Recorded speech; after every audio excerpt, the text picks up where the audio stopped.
What is up, everybody? Welcome back to the Eclectic Beard Gaming Reactions. This go round we'll be looking at Guy Martin's prized possession. This has been requested. Hey, take a look at this. So that's exactly what we're gonna do. So this is Guy Martin's prized possession.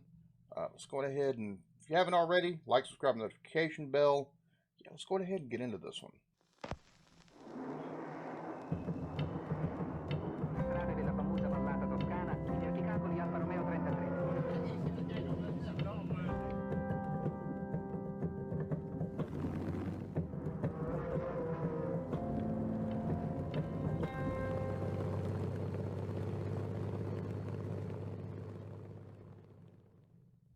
I'm not into, well, I say I'm not into much, really. I'm a quite...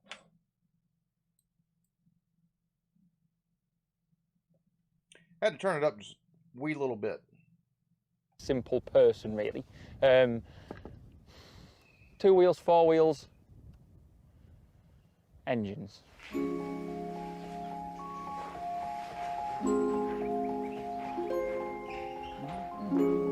Yeah, and it doesn't really get any better than really the Rolls Royce Merlin. That is the ultimate of engines. That is a massive engine. I'll say this too. Guy Martin has been, I keep seeing the comparison to Fred Dibnah in the comments on Guy Martin. And I'll be honest with you, the first time I ever took and run across anything that had Guy Martin was Closer to Edge documentary about the Isle of Man TT. And everything I've seen since, and then what I've just reading in the comments about the stuff that interested Fred Dibnah, it seems like these two cats would get along like peanut butter and jelly. Like they're just really two peas in a pod. They really are very similar in the way they take and approach things. At least their fascination for, especially older things. One of my favorite things to watch is Guy Martin's How Britain Worked. Like, just love watching it, and his enthusiasm for all of it. Even the dogs are excited. It was used 4 of them in the Lancaster bomber, 1 in the Spitfire, 1 in the Hurricane, 1 in the American Mustang. Things needed to fly faster, things needed to fly higher. And what allowed them to go faster and higher was the engine. It was the engine evolving. And that engine there allowed the Spitfire to do 350 miles an hour. That's licking on. This is in the early 40s, in 1940s. Hey, 350 miles an hour. That's licking on. Engine. Merlin. Rolls Royce Merlin. Accelerator. More speed, Captain. This is 27 litres. 27 litres. So like your car, my transit van is 2.2 litre. Your car, the cars are usually about 2 litre, aren't they? About 2 litre. American stuff's a bit bigger, 4 or 5 litre maybe. But no, this is 27 litre. It's big. 27 litre. It's massive. It's massive. Sucks a lot of fuel. Just sat running here, we'll use a gallon a minute. A gallon a minute. Holds 10 gallons of fuel so it can run for 10 minutes. A gallon a minute? Oh my God. Yeah, I'd say that's a gas guzzler. That's for sure. Holy crap. But it's interesting. Like you said, 2 liter. Over here you got 4, 6 liter. You got like 2.6 liter. You got 4 liter, 6. You know, that's about standard. 27 and a gallon a minute. That is absolutely insane. They've got this computer thing now. You can watch things on this YouTube thing. People were telling me about that. You could watch people rev Merlins up on YouTube. You could watch Spitfires on YouTube. You could read about them. It's all right, isn't it? It's all right. It's all right. But it's not the same as actually having one, is it?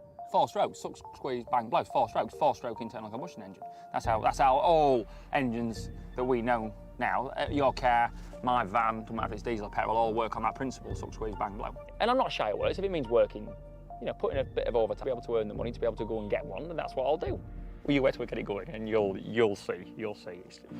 It's one of those moments. Do the graft, earn the money, go and buy it if you really want something that bad. And I really wanted a Merlin that bad, so I did the graft, I earned the money, and went out and got one. Oh took 4 my years to goodness! find Went one. out I found and one. got I found one. one. I found one. I found one. And it's a runner. It's a runner. So I'm just, yeah.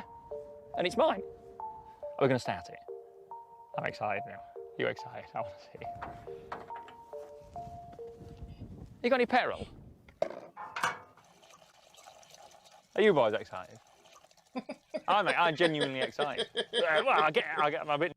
His enthusiasm is just infectious. Like anything you watch of that has him in it, whenever he's excited about something, that enthusiasm he has about, whether it be whenever he was taking and repairing the boat hole, or whether it was taking and repairing that pier, whether it was talking about the crash at the TT, that, whoo, nothing like it was that fun to endure. His enthusiasm.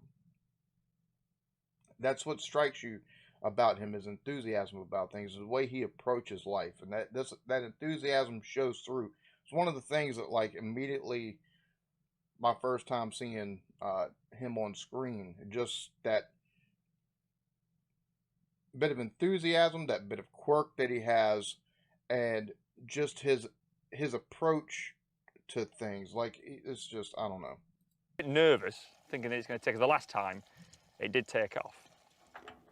Yeah, it'll work. I thought, you know, I know all about them, and I know they make maximum power at 2,800 revs, and it makes 1,600 horsepower at 2,800 revs. But it never actually revved to 2,800. It only revved to, I don't know, 1,800, 2,000 at the most. And I thought, all right.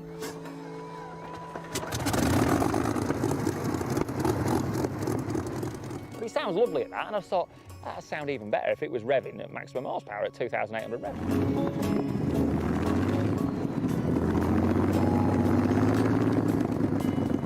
So I mucked about with a restrictor on the throttle mechanism, and I got it revving to 2,500.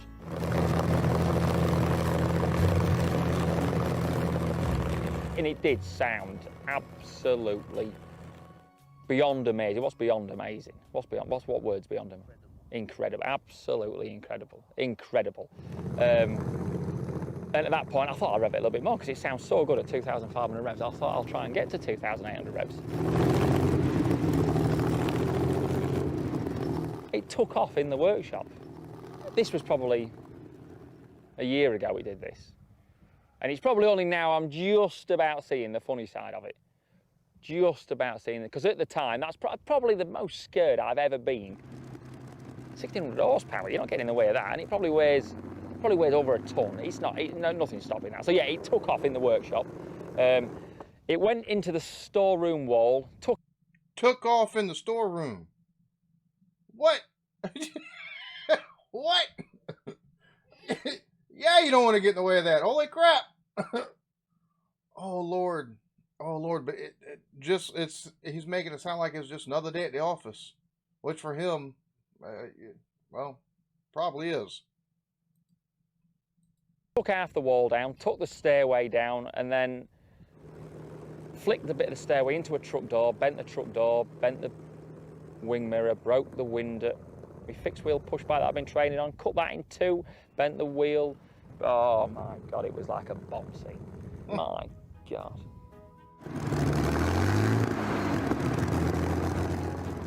My boss wasn't very happy. I got shouted at, yeah, I got shouted at. But rightly, yeah, I held my hand up, it was my fault.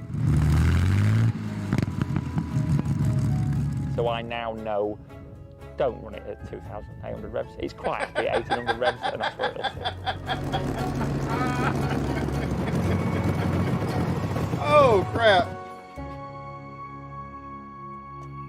I still get all goosebumps. I still get goosebumps.